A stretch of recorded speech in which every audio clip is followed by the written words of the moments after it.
Between 1963 and 1965, a shadow fell over Manchester, England, one that would later be known as the Moors murders.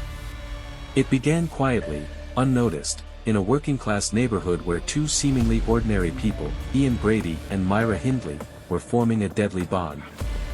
Ian Brady was a troubled man with a fascination for Nazi ideology and sadistic violence. Myra Hindley, a young woman working as a typist, was drawn to him, captivated by his cold charm and dark thoughts.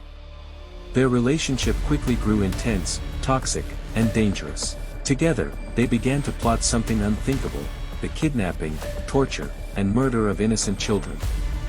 Their first victim was Pauline Reed, just 16 years old. On July 12, 1963, Myra lured her into a car under the pretense of helping search for a lost glove. Pauline was never seen alive again.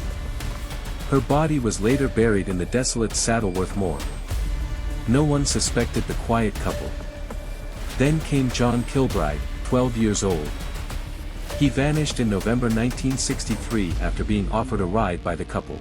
One by one, the children disappeared: Keith Bennett, Leslie and Downey, Edward Evans, all falling victim to Brady and Hindley's horrific cruelty. The killers photographed their captives, recorded their cries, and kept mementos, not out of remorse, but pride. The crimes might have remained unsolved longer if not for a single mistake. In October 1965, Brady murdered 17-year-old Edward Evans in front of Myra's brother-in-law, David Smith. Horrified, Smith reported the crime to the police. When officers searched the couple's home, they discovered disturbing photographs, audio tapes, and evidence linking them to the missing children. The nation was stunned. Myra Hindley, once thought to be just a love-struck girl, was revealed as an active participant. On one of the tapes, the voice of 10-year-old Leslie and Downey could be heard pleading for her life. It was unbearable proof of their cruelty. Brady and Hindley were arrested and tried in 1966. The courtroom was filled with horror as the details emerged: children tortured, murdered, and buried on the moors. Both were found guilty and sentenced to life imprisonment. Neither ever showed true remorse. For years, the search continued for the bodies. Pauline Reed's remains weren't found until 1987.